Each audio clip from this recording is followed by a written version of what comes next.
നമസ്കാരം. ആരോഗ്യരംഗത്തിന്റെ പുതിയ എപ്പിസോഡിലേക്ക് എല്ലാ പ്രേക്ഷകർക്കും സ്വാഗതം.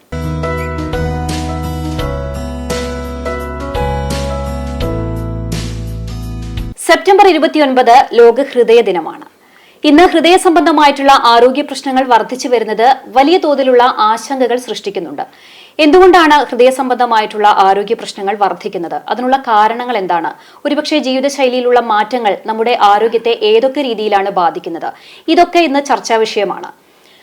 ഹൃദയ ദിനത്തിൽ നമ്മൾ ചർച്ച ചെയ്യുന്നതും ഹൃദയത്തിന്റെ ആരോഗ്യവും ജീവിതശൈലിയും എന്ന വിഷയമാണ്. ഈ വിഷയത്തെക്കുറിച്ച് നമ്മളോട് സംസാരിക്കുന്നത് കുന്നംകുളം യൂണിറ്റി ആശുപത്രിയിലെ chief cardiologist doctor PC Akhil. Doctor, ആരോഗ്യരംഗത്തിലേക്ക് സ്വാഗതം.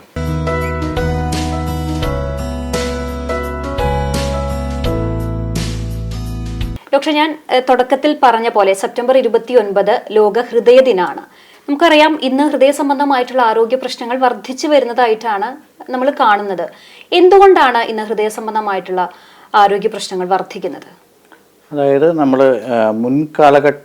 കാലഘട്ടത്തെ അപേക്ഷിച്ചിട്ട് ഏകദേശം നമ്മളിപ്പോൾ ഏകദേശം 1980കളിലൊക്കെ നോക്കുകയാണെങ്കിൽ 60 വയസ്സിന് മേലെ ഹൃദ്രോഗം കണ്ടുവരുന്ന ഒരു അവസ്ഥ മാത്രമാണ് ഉണ്ടായിരുന്നത്. പക്ഷേ ഇന്ന് ഇപ്പോൾ കഴിഞ്ഞ ആഴ്ച തന്നെ നമ്മൾ അറ്റാക്ക് വന്ന് ചികിത്സിച്ച രോഗികൾക്കൊക്കെ 30നും 40നും ആണ് പ്രായം.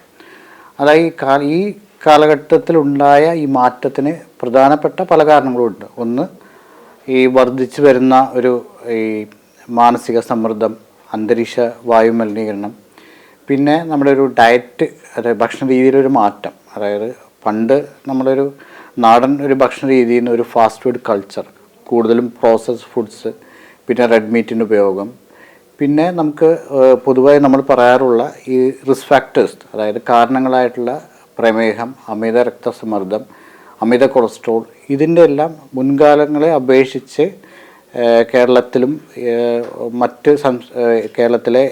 മറ്റ് സംസ്ഥാനങ്ങളെ അപേക്ഷിച്ചിട്ട് കേരളത്തിൽ ഇതിൻ്റെ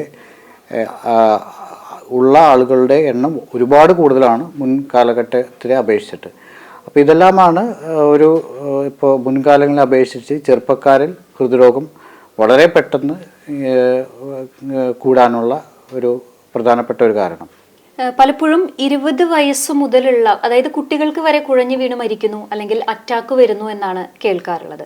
അപ്പോൾ ഇത് പെട്ടെന്ന് സംഭവിക്കുന്നതാണോ, അതോ ഹൃദയ സംബന്ധമായിട്ടുള്ള എന്തെങ്കിലും ആരോഗ്യ പ്രശ്നങ്ങൾക്ക് മുൻകൂട്ടി നമുക്ക് ലക്ഷണങ്ങൾ തിരിച്ചറിയാനായിട്ട് സാധിക്കുമോ? നമ്മൾ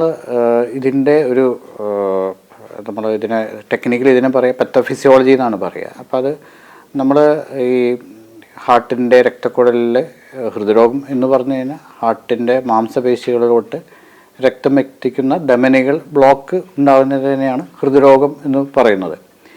ഇതിൻ്റെ ഏറ്റവും തുടക്കത്തിലത്തെ പ്രശ്നം, അതായത് നമ്മുടെ ഈ രക്തധമനികളിൽ കൊഴുപ്പ് അടഞ്ഞ് വരുന്നത് ഏകദേശം 20 വയസ്സിലും മുതൽ തുടങ്ങാമെന്നാണ് പറയുന്നത്.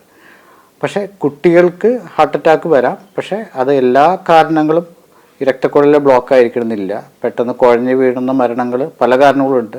ജന്മനാ മസിൽസിന് കട്ടി കൂടുന്ന അവസ്ഥ, പമ്പിങ് കുറവുള്ള അവസ്ഥ, പിന്നെ 20ലും 30ലും വയസ്സിൽ കാണുന്ന ഹൈപ്പർട്രോഫിക് കാർഡിയോമയോപ്പതി.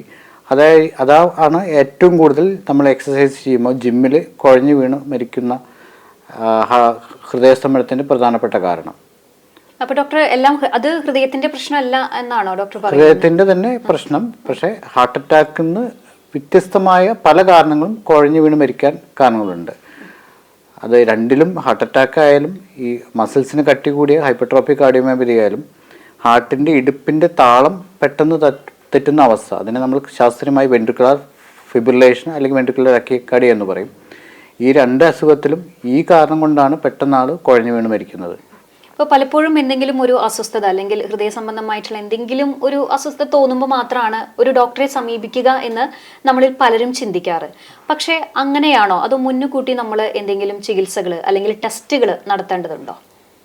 ഇത് ആക്ച്വലി നമ്മളൊരു 40 വയസ്സിന് ശേഷം നിർബന്ധമായി ഓരോ വർഷത്തോളം നമ്മളൊരു ഹാർട്ടിൻ്റെ ചെക്കപ്പ് പ്രത്യേകിച്ച് ഇപ്പോഴത്തെ ഒരു കാലഘട്ടത്തിൽ വളരെ അത്യാവശ്യമാണ്. ഇപ്പോൾ കഴിഞ്ഞ ഒരു 5 വർഷത്തെ ട്രെൻഡ് ഒക്കെ നോക്കുകയാണെങ്കിൽ ഒരുപാട് പേഷ്യൻസ് നമുക്ക് 30ലും 35 വയസ്സിനും താഴെ വരുന്നുണ്ട്. അപ്പോൾ ഏകദേശം ഒരു 35 വയസ്സിന് ശേഷം കൃത്യമായ ഇടവേളകളിൽ അവരുടെ BP ചെക്ക് ചെയ്യണം, കൊളസ്ട്രോൾ ചെക്ക് ചെയ്യണം, ഷുഗർ ചെക്ക് ചെയ്യണം. പിന്നെ എന്തെങ്കിലും ലക്ഷണങ്ങളുണ്ടെങ്കിൽ ഒരു കാർഡിയോളജിസ്റ്റിനെ സമീപിച്ച് എക്കോ TMT പോലുള്ള ബേസിക് ടെസ്റ്റുകൾ എപ്പോഴും ചെയ്യുന്നത് ഹൃദ്രോഗ സാധ്യത മുൻകൂട്ടി കണ്ടുപിടിക്കാൻ വളരെയധികം സഹായിക്കുന്നതാണ്.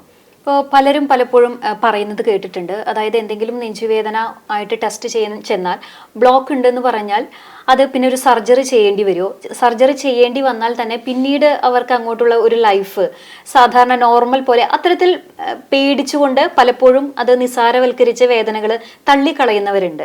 അങ്ങനെ ഒരു പേടിക്കേണ്ട കാര്യമുണ്ടോ ഡോക്ടർ? ഇത് നമ്മൾ പേടി എന്ന് പറഞ്ഞാൽ നമ്മൾ കുറച്ച് പേടി എല്ലാത്തിനും വേണം, എന്നാലും നമ്മുടെ ഒരു ലൈഫ് ഒരു ബാലൻസിൽ പോവുള്ളൂ. നമ്മൾ ബ്ലോക്ക് തന്നെ പലതരമുണ്ട്. നമുക്കൊരു 70% താഴെ അല്ലെങ്കിൽ 50% താഴെ ഉള്ള ബ്ലോക്കുകളൊന്നും സാധാരണ നോർമൽ ഹാർട്ടിൻ്റെ പ്രവർത്തനത്തിനെ ബാധിക്കില്ല. 70% ബ്ലോക്ക് ആയാലും നമ്മൾ വളരെ ആക്റ്റീവായിട്ടുള്ള ആളുകൾക്കായിരിക്കും ആൻജിയോപ്ലാസ്റ്റി പോലുള്ള ചികിത്സകൾ പറയുക. അത് ഒന്നിൽ 2-3 ബ്ലോക്ക് ഉണ്ട്, നീണ്ട ബ്ലോക്കുകളൊക്കെയാണ് വളരെ ചുരുക്കം പേഷ്യൻസ് നമ്മൾ ബൈപ്പാസ് സജസ്റ്റ് ചെയ്യും. പക്ഷേ ഒരു 50-70% ഇടയിലുള്ള ബ്ലോക്കുകൾ ഒരു ഇടത്തരം ബ്ലോക്കുകൾ എന്ന് പറയും, ഒരു ഇൻ്റർമീഡിയറ്റ് സിവിയറിറ്റി ഉള്ള ബ്ലോക്കുകൾ മിക്കവാറും ആ പേഷ്യൻസിന് കാര്യമായിട്ടുള്ള ബുദ്ധിമുട്ടുകളൊന്നുമില്ലെങ്കിൽ നമ്മൾ മരുന്നാണ് ഫസ്റ്റ് ഓപ്ഷൻ പറയുക. എന്നിട്ടും ലക്ഷണങ്ങൾ കണ്ട വേറെ പ്രഷർ ടെസ്റ്റ്, ഹാർട്ടിൻ്റെ രക്തധമനികളിൽ വയറ് കിടത്തി പ്രഷർ വ്യത്യാസം നോക്കുന്ന FFR എന്ന് പറഞ്ഞ ടെസ്റ്റ് എല്ലാം നോക്കിയ ശേഷമേ അങ്ങനത്തെ ഉള്ള ബ്ലോക്കുകൾക്ക് നമ്മൾ ആൻജിയോപ്ലാസ്റ്റി വേണോ മരുന്ന് മതിയോ എന്നുള്ള നിർദ്ദേശം കൊടുക്കുകയുള്ളൂ. ഇപ്പോൾ ഡോക്ടർ ആദ്യം ഒരു കാരണം പറഞ്ഞത് ജീവിതശൈലിയിലുള്ള മാറ്റങ്ങളാണ്. അപ്പോൾ അമിത സമ്മർദ്ദം എന്ന് പറഞ്ഞാൽ ഇന്ന് എല്ലാവരും അമിത സമ്മർദ്ദത്തിലൂടെ കടന്നു പോകുന്നവരാണ്. അപ്പോൾ ജീവിതശൈലി മാറ്റങ്ങൾ അത് ഏത് രീതിയിലാണ് നമ്മൾ മാറ്റേണ്ടത്? ജീവിതശൈലി എന്ന് പറഞ്ഞു കഴിഞ്ഞാൽ നമുക്കൊരു വർക്ക് സ്ട്രെസ്സ് നമുക്കത് പരമാവധി സ്വയം കൺട്രോൾ ചെയ്യാൻ ശ്രമിക്കണം. പക്ഷേ നമുക്കിപ്പോൾ ഏത് പ്രൊഫഷനായാലും ജോലിയിലായാലും ഒരു സമ്മർദ്ദം എന്തായാലും കാണും. പക്ഷേ നമ്മളാൽ കഴിയുന്ന വിധം മാനസിക സമ്മർദ്ദം കുറയ്ക്കുക, കാലത്ത് യോഗ പോലത്തുള്ള പരിപാടികളിൽ ഏർപ്പെട്ട ഒരു പരിധി വരെ നമുക്കിതെല്ലാം നിയന്ത്രിക്കാൻ സാധിക്കും. പിന്നെ അതുപോലെ തന്നെ ചിട്ടയായ വ്യായാമ രീതി, നമ്മളൊരു വെയ്റ്റ് ലിഫ്റ്റിംഗ് അങ്ങനത്തെ ഉള്ളൊരു എക്സസൈസ് ഒന്നും ഹാർട്ടിൻ്റെ ആരോഗ്യത്തിന് നമ്മൾ നിർദ്ദേശിക്കുന്നില്ല. ആഴ്ചയിൽ 5 ദിവസം ഒരു ദിവസം കുറഞ്ഞത് ഒരു 40 മിനിറ്റ് ചടുലമായ നടത്തം, ബ്രിസ്ക് വാക്കിംഗ്, അതാണ് ലോക ഹൃദ്രോഗ സംഘടന നിർദ്ദേശം. ഒരിക്കലും ഹാർട്ടിൻ്റെ ആരോഗ്യത്തിന് ജിമ്മിൽ പോയി വെയിറ്റ് എടുക്കണം എന്നുള്ള നിർദ്ദേശം നമ്മൾ കൊടുക്കുന്നില്ല. ഒരാഴ്ചയിൽ 5 ദിവസം ഈ പറയുന്ന രീതിയിൽ നടന്നാൽ ഹൃദയത്തിൻ്റെ ആരോഗ്യത്തിന് വളരെ നല്ലതാണ്. ഇപ്പോൾ കമ്പാരിറ്റീവ്ലി പുരുഷന്മാർക്കാണ് എനിക്ക് തോന്നുന്നു കൂടുതൽ ഈ അറ്റാക്ക് വരുന്നത്, അങ്ങനെയാണോ? സ്ത്രീകളിൽ വലിയ രീതിയിൽ അങ്ങനെ കാണാറുണ്ടോ? അത് 2 കാരണങ്ങളുണ്ട്. ഒന്ന്, നമ്മളിപ്പോൾ ഒരു ജനറൽ റിസ്ക് ഫാക്ടറായിട്ട് പറയുമ്പം മെയിൽ സെക്സ് ആണുങ്ങളിൽ ലേഡീസിനേക്കാൾ ഹൃദ്രോഗ സാധ്യത കൂടുതലാണ്. കാരണം സ്ത്രീകളിൽ 50 വയസ്സ് വരെ നമ്മൾ ഹോർമോണിൻ്റെ പ്രൊട്ടക്ഷൻ ഉണ്ടാവും. പക്ഷേ മറ്റു അസുഖങ്ങൾ അവർക്ക് ഷുഗറുണ്ട്, പ്രഷർ, കൊളസ്ട്രോൾ അങ്ങനത്തെ അസുഖങ്ങൾ വന്നാൽ ഏകദേശം ഈ അസുഖങ്ങളില്ലാത്ത ആണുങ്ങളെക്കാൾ കൂടുതൽ റിസ്ക് ഫാക്ടറായിട്ട് ഇത് മാറുന്നതാണ്. പക്ഷെ ജനറലി നമ്മൾ നോക്കുമ്പോൾ ആണുങ്ങൾക്ക് ലേഡീസിനേക്കാൾ ഹൃദ്രോഗ സാധ്യത കൂടുതലാണ്. പിന്നെ കൂടുതലും ഈ ദുശീലങ്ങളായിട്ടുള്ള പുകവലി, അമിത മദ്യപാനം, ഇതെല്ലാം കൂടുതലും ആണുങ്ങൾ ഉള്ള കാരണം പൊതുവായി നമ്മൾ ഹൃദ്രോഗ സാധ്യത ആണുങ്ങളിലാണ് കാണപ്പെട്ടു വരുന്നത്. ഡോക്ടർ, ഈ കോവിഡിന് ശേഷം ഹൃദയ സംബന്ധമായിട്ടുള്ള ആരോഗ്യ പ്രശ്നങ്ങൾ വലിയ രീതിയിൽ വർദ്ധിക്കുന്നതായി കണ്ടിട്ടുണ്ട്, അല്ലെങ്കിൽ മരണങ്ങൾ കൂടുന്നു. ഇത് കോവിഡ് ഏതൊക്കെ തരത്തിൽ നമ്മുടെ ഹൃദയത്തെ ബാധിച്ചിട്ടുണ്ടായിരിക്കാം? ഈ കോവിഡിൻ്റെ ഒരു 2 രീതിയിലുണ്ട്. ഒന്ന്, അത് കോവിഡ് വന്ന സമയത്തും കോവിഡിന് ശേഷം. കോവിഡിൻ്റെ ആ ഒരവസ്ഥയിൽ ശരീരത്തിൽ നമ്മൾ ബ്ലഡ് കട്ടപിടിക്കാനുള്ള പ്രവണത സാധാരണ നമ്മൾ കോവിഡിൻ്റെ സമയത്ത് കാർഡിയക് പേഷ്യൻസിനെ കാണുമ്പോൾ ആ സമയത്ത് കൂടുതലായിട്ട് അവർക്ക് ഹാർട്ട് അറ്റാക്കിന് സാധ്യത കൂടുതലാണ്. ഹാർട്ടിൽ നിന്ന് ലങ്സിലോട്ട് പോകുന്ന പൾമണറി ആർട്ടറി എന്നുള്ള രക്തധമനിയിൽ ബ്ലഡ് കട്ടപിടിച്ച് ചില പേഷ്യൻസിന് അക്യൂട്ട് പൾമണറി എംബോളിസം പോലുള്ള തീവ്രമായിട്ടുള്ള അസുഖങ്ങളെല്ലാം കണ്ടുവരുന്നതുണ്ട്. അപ്പം അതിന് പല കാരണങ്ങളുണ്ട്. പക്ഷെ തീർച്ചയായും ഈ കോവിഡ് സമയത്തും നമ്മൾ ഹൃദ്രോഗ സാധ്യത ഒരുപാട് കൂടുതലായിട്ടാണ് കണ്ടുവരുന്നത്. അപ്പോൾ തീർച്ചയായിട്ടും ഈ പ്രമേഹം, മറ്റ് റിസ്ക് ഫാക്ടേഴ്സ് ഉള്ള രോഗികൾക്ക് ഹാർട്ടിൻ്റെ ചെക്കപ്പ് നമ്മൾ നിർബന്ധമായി ഒരു പറഞ്ഞിരുന്ന കാലഘട്ടമാണ് കോവിഡിൻ്റെ സമയം. പലപ്പോഴും ഈ കൊളസ്ട്രോൾ ഉള്ളവർക്ക് ഹൃദയം അറ്റാക്ക് വരാനുള്ള സാധ്യത, അല്ലെങ്കിൽ ഹൃദയ സംബന്ധമായിട്ടുള്ള പ്രശ്നങ്ങൾ വരാൻ ഏറ്റവും കൂടുതൽ സാധ്യതയുണ്ടെന്ന് പറയുന്നു. അത് കൊളസ്ട്രോൾ കൂടുതലുള്ള എല്ലാവരും അത്തരത്തിൽ ശ്രദ്ധിക്കേണ്ടതുണ്ടോ? നമ്മൾ കൊളസ്ട്രോൾ മാത്രമല്ല, അമിത കൊളസ്ട്രോൾ, അമിത രക്തസമ്മർദ്ദം, പിന്നെ കൺട്രോൾ ആവാത്ത ഷുഗർ, ഇതെല്ലാം ഒരു ഹൃദ്രോഗം അല്ലെങ്കിൽ ഹാർട്ട് അറ്റാക്കിൻ്റെ റിസ്ക് ഫാക്ടറാണ്. കൊളസ്ട്രോൾ എന്ന് പറയുമ്പോൾ അതിൽ പലതരം കൊളസ്ട്രോൾ ഉണ്ട്. നമ്മൾ LDL എന്നുള്ള കൊളസ്ട്രോളാണ് ഹാർട്ടിനെ ഏറ്റവും ദോഷം ചെയ്യുന്നത്. കൂടാതെ ട്രൈഗ്ലിസറൈഡ് എന്നുള്ള ഘടകം ഒരുപാട് നാൾ അധിക അളവിൽ നിന്നാലും ഹൃദ്രോഗ സാധ്യത വർദ്ധിപ്പിക്കും. ഇത് ഹൃദയത്തിൻ്റെ ധമനികളിൽ ഒട്ടിപ്പിടിച്ച് മറ്റ് കാൽസ്യം മറ്റുള്ള ഘടകങ്ങളെ ആകർഷിച്ച് ബ്ലോക്ക് രൂപപ്പെട്ട് ആണ് ഹൃദ്രോഗവും ഹൃദയാഘാതവും ഉണ്ടാക്കുന്നത്. അപ്പോൾ തീർച്ചയായും ഒരു പ്രായത്തിന് ശേഷം നമ്മൾ കൊളസ്ട്രോൾ, പ്രത്യേകിച്ച് LDL കൊളസ്ട്രോൾ എല്ലാം നമ്മൾ കൃത്യമായ അളവിൽ നിർത്തേണ്ടതാണ്. അത് ആദ്യത്തെ സ്റ്റെപ്പ് നമ്മൾ ഡയറ്റോ അല്ലെങ്കിൽ എക്സസൈസ് വെച്ചിട്ട് അതിൽ കൺട്രോൾ ആവുന്നില്ലെങ്കിൽ നമ്മൾ കൊളസ്ട്രോൾ പലതരത്തിലുള്ള മരുന്നുകൾ ഇന്ന് അവൈലബിൾ ആണ്. മരുന്ന് ഡോക്ടറുടെ നിർദ്ദേശപ്രകാരം കഴിച്ച് അത് കൃത്യമായ അളവിൽ തന്നെ കൊണ്ടുവരേണ്ടതാണ്. എന്തെങ്കിലും ലക്ഷണങ്ങളിലൂടെ നമുക്ക് ഹൃദയത്തിന് എന്തെങ്കിലും പ്രശ്നമുണ്ട് എന്ന് മനസ്സിലാക്കാനായിട്ട് സാധിക്കുമോ? നമുക്ക് അതറിയാം. അതായത് പല ലക്ഷണം എന്ന് പറഞ്ഞാൽ അതാണ് നമ്മൾ ഹൃദ്രോഗം അല്ലെങ്കിൽ ഹാർട്ട് അറ്റാക്ക് രണ്ട് രീതിയിലാണ്. നമുക്കറിയാം, ഹൃദ്രോഗം എന്ന് പറഞ്ഞാൽ രക്തധമനികളിൽ ബ്ലോക്ക് രൂപപ്പെട്ട് രക്തോട്ടം തടസ്സപ്പെട്ട് ഹാർട്ടിന്റെ നോർമൽ പ്രവർത്തനത്തിനെ ബാധിക്കുന്നതാണ് ഹൃദ്രോഗം. പക്ഷെ ഒരു ഘട്ടത്തിൽ ആ രക്തധമനിയിലൂടെയുള്ള രക്തോട്ടം പൂർണ്ണമായി ബ്ലോക്കായി കംപ്ലീറ്റ് അടഞ്ഞ അവസ്ഥ ആണ് ഹാർട്ട് അറ്റാക്ക്. അപ്പോൾ ഈ ഹാർട്ട് അറ്റാക്ക് എന്ന് പറയുമ്പോൾ ഒരു എമർജൻസി സിറ്റുവേഷൻ ആണ്. അപ്പോൾ പേഷ്യന്റിന് ശക്തിയായുള്ള നെഞ്ചുവേദന വരും. അത് ഹോസ്പിറ്റലിലോട്ട് പോയിട്ട് എമർജൻസി ട്രീറ്റ്മെന്റ് വേണ്ട അവസ്ഥയാണ്. പക്ഷെ ഹൃദ്രോഗത്തിന്റെ ലക്ഷണം എന്ന് പറയുമ്പോൾ പേഷ്യന്റ് പുതിയതായിട്ട് നടക്കുമ്പോഴുള്ള നെഞ്ചിന്റെ വേദന, അല്ലെങ്കിൽ പുതിയതായിട്ട് വരുന്ന കിതപ്പ്, പിന്നെ ആ വേദനയുടെ ഒരു രീതി, ഒന്നില്ലെങ്കിൽ ഒരു നെഞ്ചിൽ ഭാരം വെക്കുന്ന പോലൊരു വേദന, അല്ലെങ്കിൽ നെഞ്ചിൽ പുതിയതായിട്ട് കാണുന്ന എരിച്ചൽ, അല്ലെങ്കിൽ നീർക്കെട്ട് പോലുള്ളൊരു വേദന, പിന്നെ അതിന്റെ ലൊക്കേഷൻ, അതായത് നെഞ്ചിന്റെ നടുഭാഗത്തോ ഇടതുഭാഗത്തോ തോളിന്റെ ബാക്കിലോട്ടോ ഉള്ള വേദന. ചില ഘട്ടങ്ങളിൽ ആ വേദന കഴുത്തിലോട്ടോ താടിയിലോട്ടോ ഇടത് കൈയിലോട്ടോ വ്യാപിക്കും. പിന്നെ അതിന്റെ കൂടെയുള്ള ലക്ഷണങ്ങളും അതിന്റെ പ്രത്യേകതയാണ്. അതായത് വിയർപ്പ്, തളർച്ച, അതെല്ലാമാണ് ഒരു ഹൃദ്രോഗത്തിന്റെ അല്ലെങ്കിൽ ഹാർട്ട് അറ്റാക്കിന്റെ പെയിന്റെ ഒരു പൂർണ്ണ രൂപം. പക്ഷെ വളരെ പ്രായമായിട്ടുള്ള രോഗികൾക്കും ദീർഘകാലം ഷുഗറുള്ള രോഗികൾക്കും നമുക്കൊരു ചെസ്റ്റ് പെയിൻ അല്ലെങ്കിൽ നെഞ്ചുവേദന തന്നെ വേണമെന്നില്ല. അവർക്ക് ഒരു പുതിയതായിട്ട് വരുന്ന ഒരു ക്ഷീണം, ഛർദി, തളർച്ച, വേർപ്പ്, ഇതെല്ലാം ആയിരിക്കാം ചിലപ്പോൾ ഹാർട്ട് അറ്റാക്ക് അല്ലെങ്കിൽ ഒരു മൈൽഡ് ഹാർട്ട് അറ്റാക്കിന്റെ ലക്ഷണം. അത്തരത്തിലുള്ള ലക്ഷണങ്ങൾ കാണുക ആണെങ്കിൽ നമുക്ക് തീർച്ചയായിട്ടും ഒരു ഡോക്ടറുടെ കൺസൾട്ടേഷൻ അത്യാവശ്യമായിട്ട് എടുക്കേണ്ട ഒരു സാഹചര്യമുണ്ട്. തീർച്ചയായും. മറ്റേ ഹൃദ്രോഗത്തിന്റെ ലക്ഷണം ഉണ്ടെങ്കിൽ നമ്മൾ നടക്കുമ്പോൾ നെഞ്ചുവേദന ഉള്ളത് ഒരു OP നമ്മൾ ഡോക്ടറെ പോയി കണ്ട് ആവശ്യമുള്ള ടെസ്റ്റുകൾ, അതായത് TMT ഒക്കെ പോലുള്ള ആവശ്യമുള്ള ടെസ്റ്റുകൾ ചെയ്യേണ്ടതാണ്. പക്ഷെ ശക്തിയായിട്ടുള്ള നെഞ്ചുവേദന, അതിൻ്റെ കൂടെ വേർപ്പ്, ശരീരത്തിന് തളർച്ച എല്ലാം അനുഭവപ്പെട്ടാൽ അത് നേരെ ഒരു എമർജൻസി ആയിട്ട് കാർഡിയോളജി ഡോക്ടറെ കൺസൾട്ട് ചെയ്ത് എമർജൻസി ട്രീറ്റ്മെന്റ് എടുക്കേണ്ട ഒരു കാര്യമാണ്. ഇപ്പോൾ മറ്റ് ആരോഗ്യ പ്രശ്നങ്ങൾ ഉള്ളവർ, ഇപ്പോൾ ലിവറോ കിഡ്നിയോ അങ്ങനെ സംബന്ധമായിട്ടുള്ള ആരോഗ്യ പ്രശ്നങ്ങൾ ഉള്ളവർ, അവർക്ക് ഹൃദയത്തെ ഏതെങ്കിലും തരത്തിൽ ബാധിക്കാനുള്ള സാധ്യതയുണ്ടോ രോഗം? ലിവറിന്റെ അസുഖം നമ്മളെന്താ വെച്ചെങ്കിൽ ഹാർട്ടിന്റെ നമ്മൾ ഗുളികകൾ കഴിക്കുമ്പോൾ അവർക്ക് ഈ ബ്ലീഡിങ് സാധ്യത കൂടുതലാണ് ലിവറിന്റെ അസുഖമുള്ളവർക്ക്. പിന്നെ അതുപോലെ തന്നെ ലിവറിന്റെ ടെസ്റ്റുകളിൽ ഈ SGPT പോലുള്ള ടെസ്റ്റുകളിൽ വ്യത്യാസം വന്നാൽ ഹാർട്ടിനെ പ്രൊട്ടക്ട് ചെയ്യുന്ന ചില മരുന്നുകളുടെ ഡോസ് വ്യതിയാനം, ഓൾട്ടറേഷൻ നമ്മൾ വരുത്തേണ്ടി വരും. അപ്പോൾ ഈ ഹാർട്ടിന് ഹൃദയത്തിന് അസുഖമുള്ള ആൾക്കാർ ലിവറിന് പ്രശ്നം വരുമ്പോൾ നമ്മൾ ട്രീറ്റ്മെന്റ് കാര്യങ്ങൾ കുറച്ചും കൂടി ഒന്ന് ക്ലോസ് മോണിറ്ററിങ് ആവശ്യമാണ്. കൂടുതലും അവർക്ക് ബ്ലീഡിങ് സാധ്യതകൾ, അതായത് ഈ അന്നനാളത്തിന്റെ രക്തധമനികൾ പൊട്ടി ഉള്ള ഈ പെട്ടെന്നുള്ള രക്തസമ്മർദ്ദം താഴ്ന്നുള്ള അവസ്ഥ വരാനും ഉള്ള കാരണങ്ങളുണ്ട്. ഇപ്പോൾ ഡോക്ടർ യൂണിറ്റി ഹോസ്പിറ്റലിലെ ചീഫ് കാർഡിയോളജിസ്റ്റ് ആണ്. എനിക്ക് തോന്നുന്നു തിരക്കുകൊണ്ട് തിരക്കാണ്. കാരണം നമുക്ക് ഇവിടെ വരാൻ വേണ്ടി തന്നെ ഒരുപാട് സമയം എടുത്തിട്ടാണ് വന്നത്. അത്രയും തിരക്കുള്ള ഒരു സമയമാണ്. അപ്പോൾ ഡോക്ടറുടെ അടുത്തേക്ക് ഏറ്റവും കൂടുതൽ ബ്ലോക്ക് ആയിട്ടാണോ ആളുകൾ കൺസൾട്ടേഷൻ എത്താറുള്ളത്? ഏത് തരത്തിലാണ് കൂടുതൽ അസുഖങ്ങൾ, ഏത് തരത്തിലുള്ളവയാണ്? നമ്മളിപ്പോ രണ്ട് കാഷ്വാലിറ്റി ഒരു പേഷ്യന്റ് മിക്കവാറും വരുന്നത് ഹാർട്ട് അറ്റാക്കിന്റെ ലക്ഷണമായിരിക്കും. പക്ഷെ OP നമ്മൾ കാണുന്ന പേഷ്യൻസ് അവര് 3 വിധത്തിലുണ്ട്. ഒന്ന്, ജനറലായിട്ട് അവർക്ക് വെറുതെ ഒന്ന് ചെക്കപ്പ് ചെയ്യണം. അതെപ്പോഴും നല്ലതാണ്. പക്ഷെ അത് നമ്മളൊരു 100 പേരെ ചെക്ക് ചെയ്താൽ 95% പേർക്ക് നോർമൽ ആയിരിക്കും.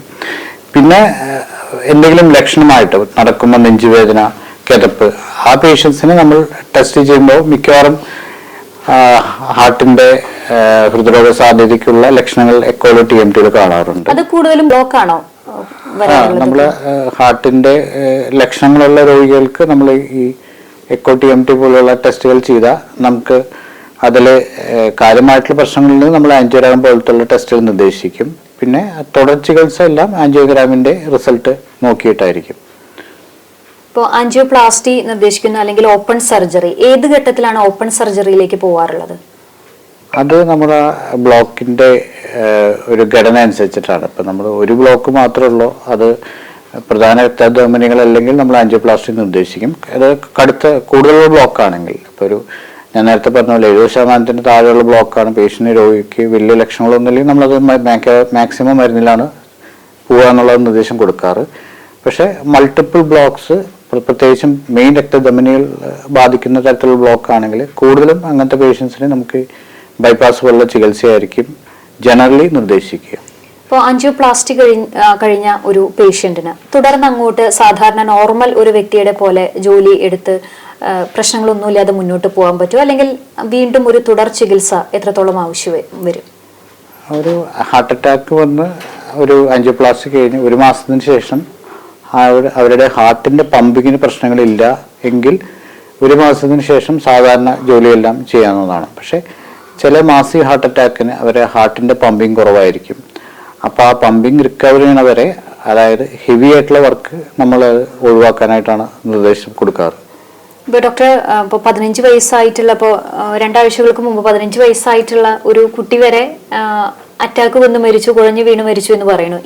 പ്രത്യേകിച്ച് ഇപ്പോഴത്തെ ഒരു കുട്ടികളുടെ ആയാലും യുവാക്കളുടെയും ജീവിതശൈലി എന്ന് പറയുന്നത് വളരെ വ്യത്യസ്തമാണ്. ഇപ്പോൾ പണ്ട് കളിക്കുന്ന കുട്ടികളായിരുന്നു, പക്ഷെ ഇന്ന് എല്ലാവരും മൊബൈലിലാണ് കളിക്കുന്നത്. എനിക്ക് തോന്നുന്നു 2025 ഹൃദയത്തിന്റെ ഒരു മെസ്സേജ് എന്ന് പറയുന്നത് ചെറിയ ജീവിതശൈലികൾ മാറ്റിയാൽ ആരോഗ്യ ഗുണങ്ങൾ വർദ്ധിക്കും, അങ്ങനെ എന്തോ ആണ് മെസ്സേജ് ഉള്ളത് തോന്നുന്നു. അപ്പോൾ അത്തരത്തിൽ ഇപ്പോഴത്തെ നമ്മുടെ യുവാക്കളോട്, കുട്ടികളോട് ഏതൊക്കെ തരത്തിലായിരിക്കണം അവരുടെ ജീവിതശൈലി? അത് മാത്രമല്ല, വ്യായാമം നമ്മുടെയൊക്കെ ജീവിതത്തിൽ എത്രത്തോളം പ്രാധാന്യം ഉണ്ട് എന്നും കൂടി ഒരു ബോധവൽക്കരിക്കേണ്ട ആവശ്യകതയില്ല ഈ ഒരു സാഹചര്യത്തിൽ? നമ്മള്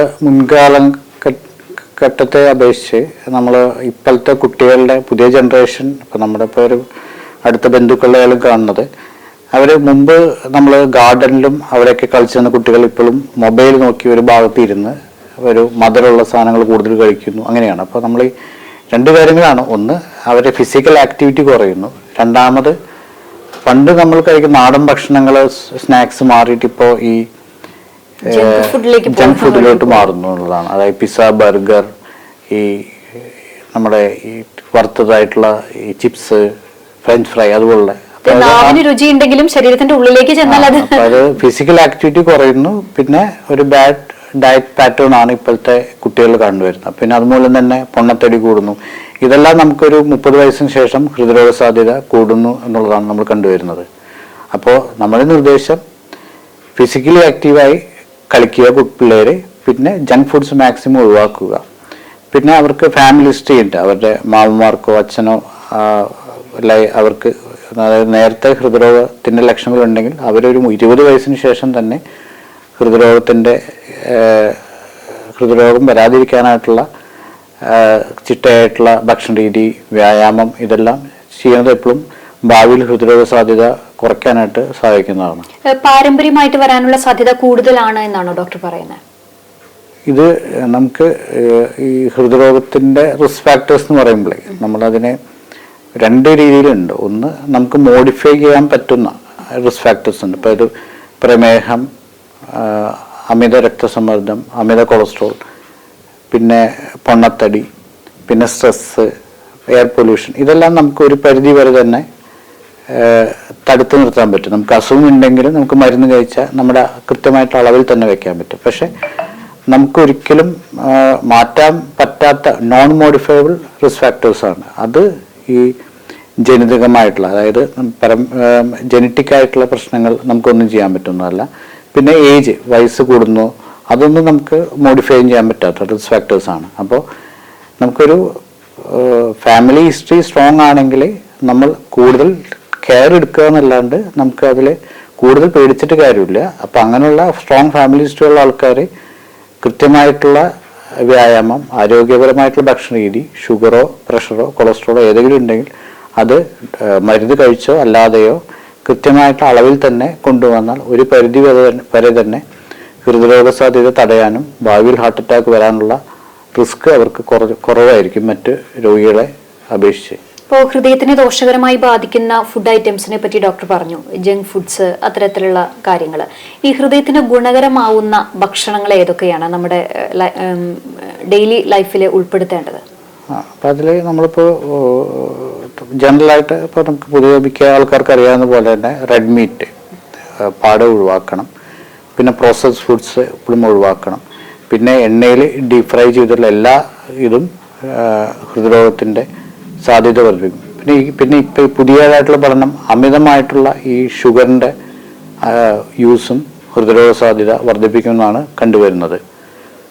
പിന്നെ ഈ അമിതവണ്ണവും ഈ ഹൃദ്രോഗ സാധ്യത വർദ്ധിപ്പിക്കും. അപ്പോൾ ഈ ഭക്ഷണ രീതി കൊളസ്ട്രോൾ കൂട്ടാം, അമിതവണ്ണം അതുവഴി ഹൃദ്രോഗ സാധ്യത വർദ്ധിപ്പിക്കുന്നതാണ്. ഇപ്പോൾ പ്രമേഹമുള്ളവർക്ക് സൈലന്റ് അറ്റാക്ക് വരാനുള്ള സാധ്യത കൂടുതലാണെന്ന് പറയുന്നു. അപ്പോൾ എൻ്റെ അറിവിൽ തന്നെ പ്രമേഹത്തിന് വർഷങ്ങളായിട്ട് മരുന്ന് കഴിക്കുന്ന ആളുകളുണ്ട്. അപ്പോൾ അവർ ഒരിക്കലും ഒരു ഹൃദയ സംബന്ധമായിട്ടുള്ള ഒരു ചെക്കപ്പിലേക്ക് പോകുന്നില്ല എന്നുള്ളതാണ്.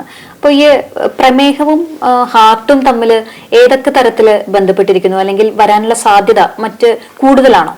തീർച്ചയായും ഈ പ്രമേഹ രോഗികൾക്ക് മറ്റ് രോഗികളെ അപേക്ഷിച്ച് ഹൃദ്രോഗ സാധ്യത വളരെയധികം കൂടുതലാണ്. അപ്പോൾ പ്രമേഹ രോഗികൾക്ക് നിർബന്ധമായി, അവർക്ക് യാതൊരു ലക്ഷണം ഇല്ലെങ്കിലും എല്ലാ വർഷവും ഹാർട്ടിന്റെ ചെക്കപ്പ് നിർബന്ധമായി നമ്മൾ നിർദ്ദേശിക്കാറുണ്ട്.